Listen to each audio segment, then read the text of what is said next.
আওয়াজ শুনে বুঝতে পারছো যে কতটা মচমচে হয়েছে। আজকে আমি তোমাদের সাথে শেয়ার করব একদম নিরামিষভাবে তৈরি মুচমুচে ঘিয়ে ভাজা গোলা রুটি। ছোটোবেলার স্বাদটাকে একটুখানি চেঞ্জ করেছি, এক্সপেরিমেন্ট করেছি। তো প্রথমে একটা বাটির মধ্যে 1.5 টেবিল চামচ আটা নিয়ে নিয়েছি, তার সাথে 1 টেবিল চামচ সুজি নিয়েছি, আর সামান্য জল দিয়ে ভালো করে মিশিয়ে 5 মিনিটের জন্য রেস্টে রেখেছিলাম। ততক্ষণে সুজিটা আরেকটুখানি ঘন হয়ে গেছে।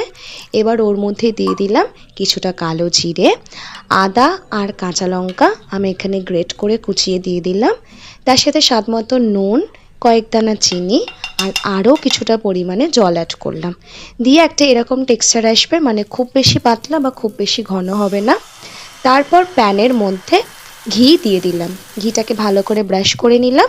ঘিটা গরম হয়ে গেলে ওর মধ্যেই ব্যাটারটাকে দিয়ে দিলাম। তারপর মিডিয়াম ফ্লেম করে দুটো পিঠ একদম এপিট ওপিট করে মুচমুচে করে ভেজে নিলাম।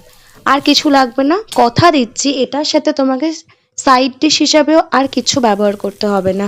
ছোট থেকে বড় সবাই এতটা মজা করে খাবে, কারণ এতটাই এটা ক্রিস্পি মুড়মুড়ে ব্যাপারটা একটা হয়েছে, একদম মুচমুচে যাকে বলে।